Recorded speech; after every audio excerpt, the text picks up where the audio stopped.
హైదరాబాదు ప్రజల యొక్క దాహార్తిని ప్రజలకు పాపులర్గా గండిపేట నీళ్ళు అని తెలుసు.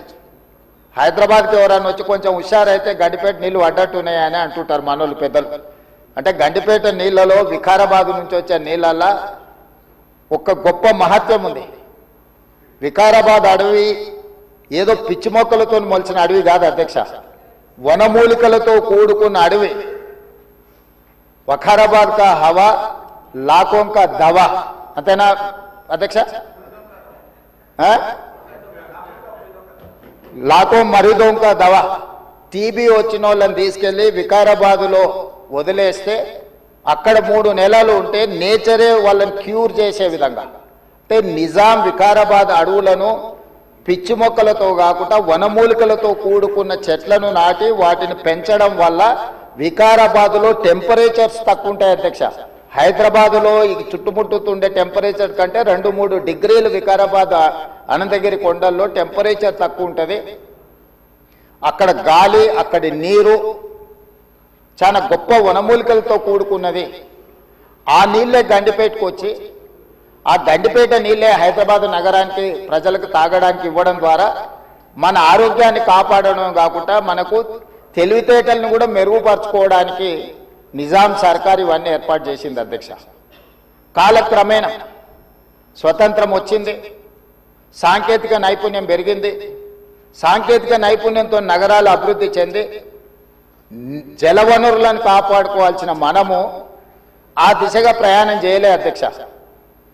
శాశ్వత సమస్యల్ని పరిష్కరించి మన ఆరోగ్యాన్ని కాపాడే జలవనరులను కలుషితం చేయడమే కాకుండా కబ్జాలు పెట్టి ఫామ్ హౌజులు కట్టి ఫామ్ హౌజ్లో డ్రైనేజ్ లైన్లు తీసుకెళ్లి ఈ గండిపేట హిమాయత్ సాగర్ కలిపిండ్రు అధ్యక్ష.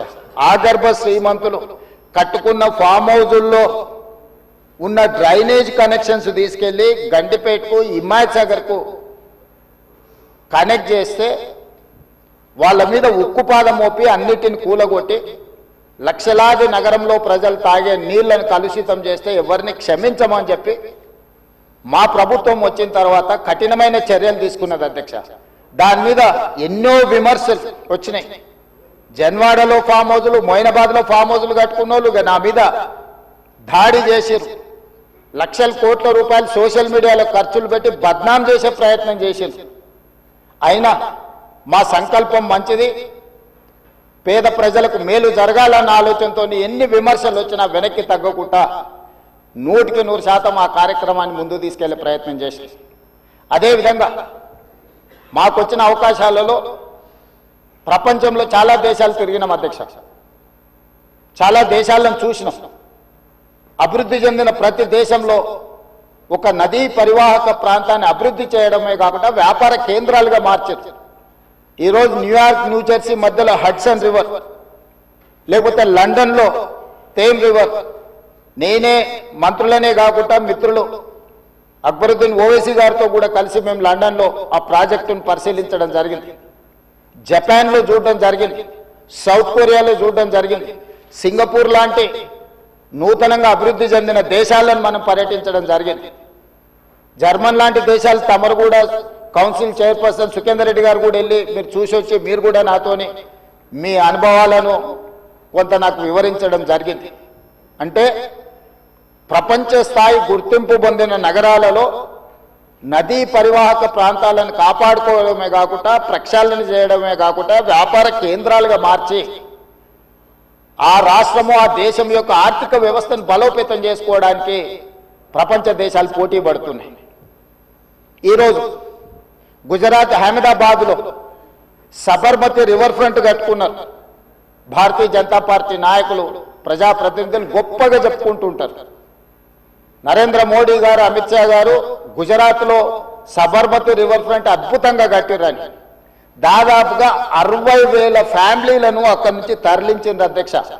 60,000 కుటుంబాలను సబర్మతి రివర్ ఫ్రంట్ అభివృద్ధిలో భాగంగా ఆ సబర్మతి రివర్ కానుకొని ఉన్న పేదలను అందరిని కూడా అక్కడి నుంచి తరలించారు. ఉత్తరప్రదేశ్లో గంగానది ప్రక్షాళన చేసి అక్కడ రివర్ ఫ్రంట్ కట్టుకున్నారు.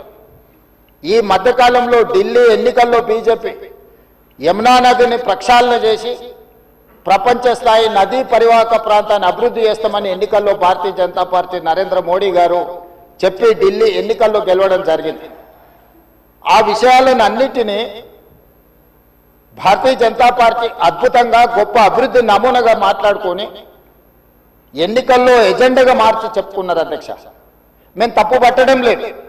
అభివృద్ధి జరిగినప్పుడు కొంతమందికి ఇబ్బంది జరుగుద్ది. ఆ ఇబ్బంది జరిగిన వాళ్లకు ప్రభుత్వాలు న్యాయం చేయాలి, నష్టపరిహారం ఇవ్వాలి, ప్రత్యామ్నాయం ఏర్పాట్లు చేయాలన్నది మా ఆలోచన.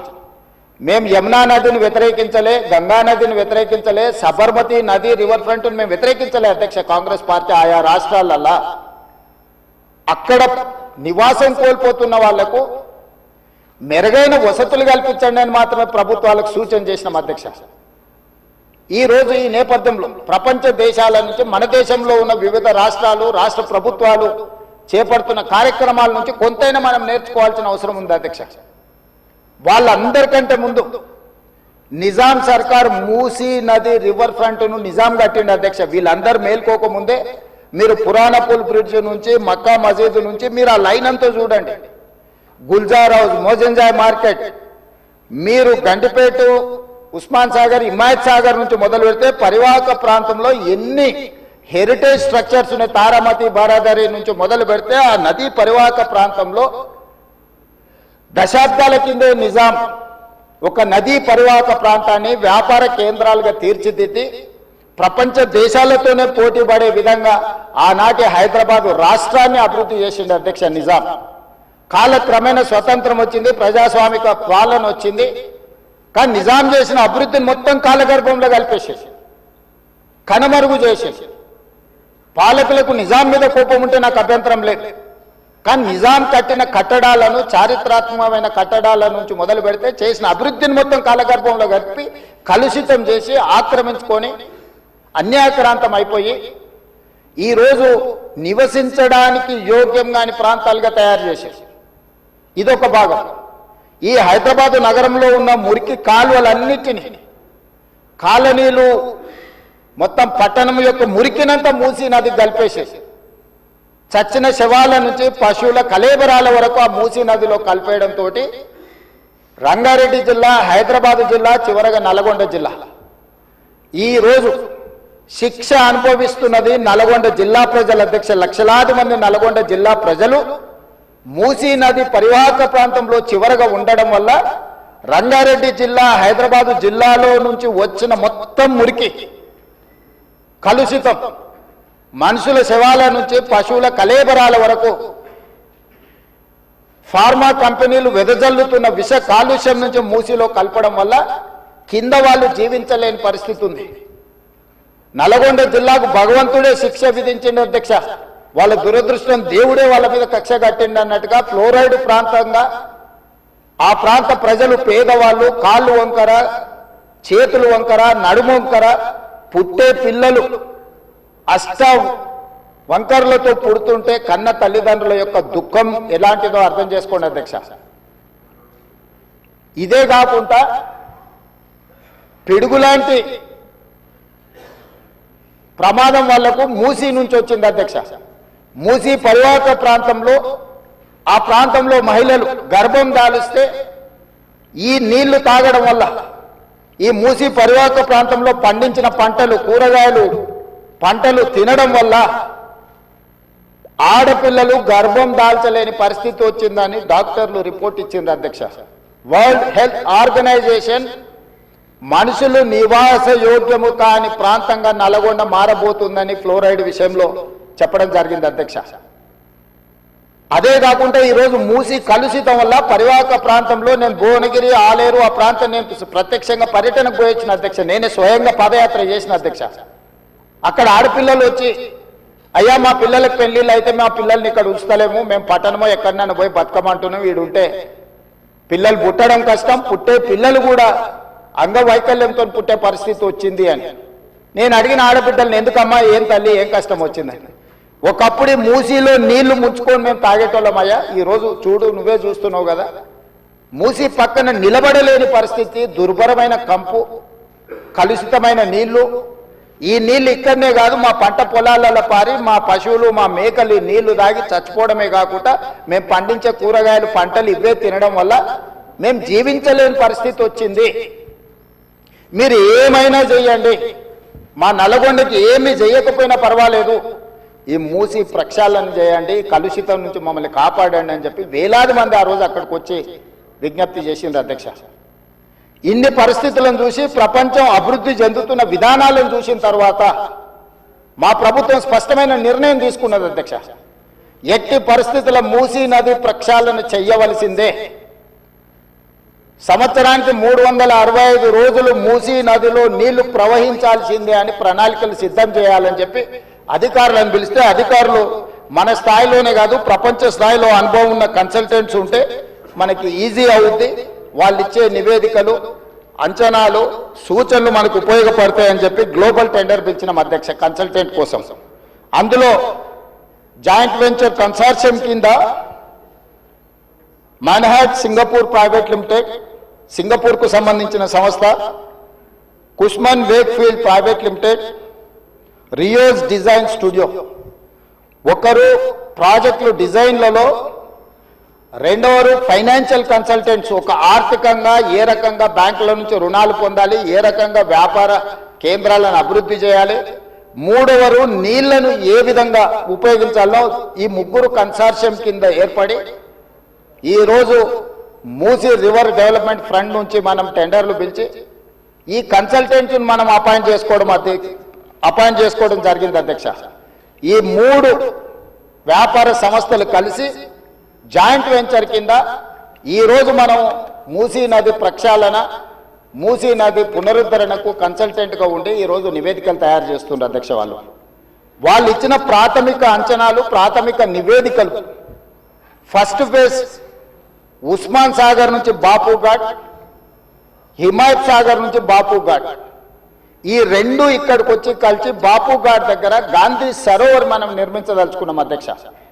ఇది 9.5 కిలోమీటర్లు ఉంది గండిపేట నుంచి బాపు ఘాట్ వరకు.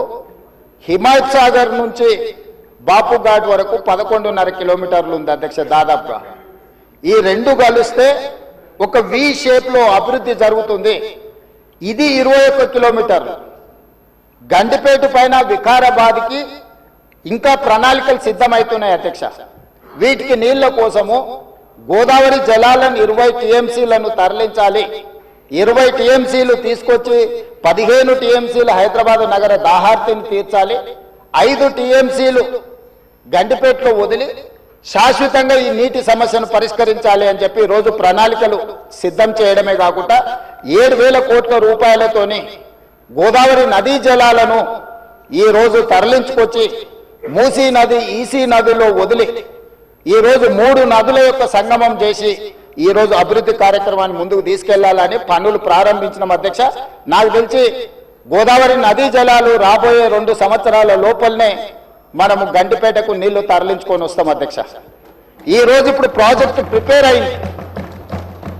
నెక్స్ట్ 3 months లో 31 మార్చి లోపల గండిపేట నుంచి గాంధీ సరోవర్ వరకు, హిమాయత్ సాగర్ నుంచి గాంధీ సరోవర్ వరకు 21 కిలోమీటర్లు కూడా మార్చి 31 లోపల అంచనాలు సిద్ధం చేసి టెండర్లను చేసి first phase of Musi river development front అభివృద్ధి కార్యక్రమాలను ముందుకు తీసుకెళ్లాలనుకున్నాం. ఈ ఫస్ట్ ఫేజ్కి ఏడీబీ బ్యాంకు 4,100 కోట్ల రూపాయలు మనకు రుణం ఇస్తాం. ఈ ప్రాజెక్టులో విషయం ఉన్నది, ఈ ప్రాజెక్ట్ అవసరం ఉన్నది, అభివృద్ధి చేయడానికి మేము బ్యాంకు రుణాలు ఇస్తామని దీనికి సంబంధించి కేంద్ర ప్రభుత్వం కూడా మనకు అనుమతులు ఇచ్చింది.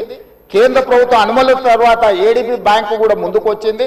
ఈ రోజు ఈ first phase detail project report దాదాపుగా నెక్స్ట్ 4-5 రోజులు సబ్మిట్ చేసినాము. వాళ్ళు కొన్ని క్లారిఫికేషన్స్ అడిగినారు. ఆ క్లారిఫికేషన్స్ నివృత్తి చేస్తే సంక్రాంతి లోపల ఫస్ట్ ఫేజ్ ఆఫ్ ప్రాజెక్ట్ కూడా మనకు క్లారిటీ వస్తుంది అధ్యక్ష. క్లారిటీ వచ్చిన తర్వాత ఎగ్జాక్ట్గా ఎంత జరుగుద్దో, దీని అంచనాలు ఏంది, నీళ్ళు ఏంది, ఏ విధంగా చెక్ డ్యామ్లు కడతాము, ఏ విధంగా నీళ్లు తీసుకొస్తాము. ఈరోజు నీటి ప్రవాహమే కాదు అధ్యక్ష, ఈ ప్రాజెక్టు పేరు గండిపేట నుంచి గౌరెల్లి, గండిపేట దగ్గర ప్రారంభమై రామోజీ ఫిలిమ్స్ దగ్గర గౌరెల్లి ఔటర్ రింగ్ రోడ్కి కనెక్ట్ అవుతుంది అధ్యక్ష. ఇది 55 కిలోమీటర్ల అధ్యక్ష. ఈ 55 కిలోమీటర్లు కూడా ఎలివేటెడ్ కారిడార్. ఈరోజు ఔటర్ రింగ్ రోడ్డు 160 కిలోమీటర్లు ఉంది. మధ్యలో నుంచి మధ్యలోకి పోవాలంటే 80 కిలోమీటర్లు ప్రయాణం చేయాలి. కానీ అదే గండిపేట నుంచి గౌరెల్లి వరకు మీరు ఎలివేటెడ్ కారిడార్ వేస్తే 55 కిలోమీటర్లలోనే మనం ఇక్కడ నుంచి అక్కడికి ప్రయాణం చేయడానికి అవకాశం ఉంది అధ్యక్ష. నార్సింగ్ దగ్గర ఒక జంక్షను, అట్లా ప్రతి దగ్గర బాపుఘాట్ దగ్గర ఇంకొక జంక్షను, చార్మినార్ దగ్గర ఇంకొక జంక్షను, చాంద్రాయణగూడ మన చాదర్గట్ దాటిన తర్వాత ఇంకొక జంక్షను, నాగోల్ దగ్గర ఇంకొక జంక్షన్, ఇట్లా ప్రతి జంక్షన్లో ట్రంపెట్స్ క్రియేట్ చేసి ఔటర్ రింగ్ రోడ్డు నుంచి సిటీలోకి వచ్చే వాళ్ళు అక్కడికి వచ్చి ప్రతి సర్కిల్లో ఎక్కడానికి దిగడానికి కూడా ట్రంపెట్స్ క్రియేట్ చేయమని ఈరోజు ఎలివేటెడ్ కారిడార్స్ నిర్మించడానికి మనం అధికారులకు కన్సల్టెంట్స్కు చెప్పినాం అధ్యక్ష. ఈ ప్రాజెక్టులో భాగంగానే మిరాలం ట్యాంకులో వచ్చే నీళ్లు కూడా మిరాలం ట్యాంక్ నుంచి జవహర్లాల్ నెహ్రూ జువాలజికల్ పార్క్ నుంచి ఆ నీళ్లు వచ్చేసి మూసీలో కలుస్తాయి అధ్యక్ష. It is connected to Musi only. So ఆ ప్రాజెక్టు కూడా అక్బరుద్దీన్ ఓవైసీ గారు, నేను ముఖ్యమంత్రిగా మొదటిసారి చాంద్రాయణగుట్ట పర్యటనకు పోయినప్పుడు అసదుద్దీన్ ఓవైసీ గారు ఇద్దరు మిరాలం ట్యాంకును ఒక పర్యాటక కేంద్రంగా బ్రహ్మాండంగా అభివృద్ధి చేయాలి, ట్యాంక్ బండ్ అక్కడ ఉండు కాదు, మాకు ఈ ఓల్డ్ సిటీలో ఒక మిరాలం ట్యాంక్ని అభివృద్ధి చేయాలి, జూ పార్క్ ఉన్నది పక్కన మిరాలం ట్యాంక్ ఉంది 450 ఎకరాలలో మీరు చేయాలంటే దాన్ని కంప్లీట్గా ఈ కన్సల్టెంట్స్కి ఇచ్చి ప్రపంచ స్థాయిలో అక్కడ ఒక అభివృద్ధి పర్యాటక కేంద్రంగా మార్చాలని చేసి ఈరోజు 450 కోట్ల రూపాయలతో మిరాలం ట్యాంక్ మీద బ్రిడ్జ్ కట్టడమే కాకుండా ఆ ప్రాంతాన్ని అభివృద్ధి చేయడానికి టెండర్ పిలిచి పనులు జరుగుతున్నాయి అధ్యక్ష. రాబోయే 2 సంవత్సరాలలో ఆ ప్రాజెక్టు కూడా పూర్తి చేస్తాం అధ్యక్ష. ఓల్డ్ సిటీ అని నెగ్లెక్ట్ చేయలేదు అధ్యక్ష. నేను చెప్పిన అది ఓల్డ్ సిటీ కాదు, అది ఒరిజినల్ సిటీ. ఒరిజినల్ సిటీని రివైవ్ చేసి ప్రపంచంలోనే ఒక గొప్ప నగరంగా మా హైదరాబాద్ నగరం అని చెప్పుకునే విధంగా అభివృద్ధి చేస్తామని చెప్పి మాట ఇవ్వడం జరిగింది. దాంట్లో భాగంగానే ఈరోజు గౌలిగూడ దగ్గర వదిలేసిన మెట్రోను ఈరోజు చాంద్రాయణగుట్ట వరకు పొడిగిస్తున్నాం అధ్యక్ష. ల్యాండ్ ఎక్వేషన్ జరుగుతుంది. అక్బరుద్దీన్ ఓవైసీ గారే మలక్పేట ఎమ్మెల్యే గారు ఇక్కడ ఉన్నారు. ఈరోజు నష్టపరిహారం అడిగినంతగా భూములు కోల్పోయే వాళ్ళకి ఇచ్చి ఈరోజు మెట్రో పనులు ప్రారంభించిన అధ్యక్ష. మిరాలం ట్యాంకును ప్రారంభించిన అధ్యక్ష. అదేవిధంగా longest flyover PV Narasimha Rao flyover తర్వాత రెండో లాంగెస్ట్ ఫ్లైఓవర్ మన్మోహన్ సింగ్ గారి పేరు మీద ఫ్లైఓవర్ ని జూ పార్క్ దగ్గర మనం ప్రారంభించుకున్నాం అధ్యక్ష. ఓల్డ్ సిటీ నెగ్లెక్ట్ చేయలేదు అధ్యక్ష.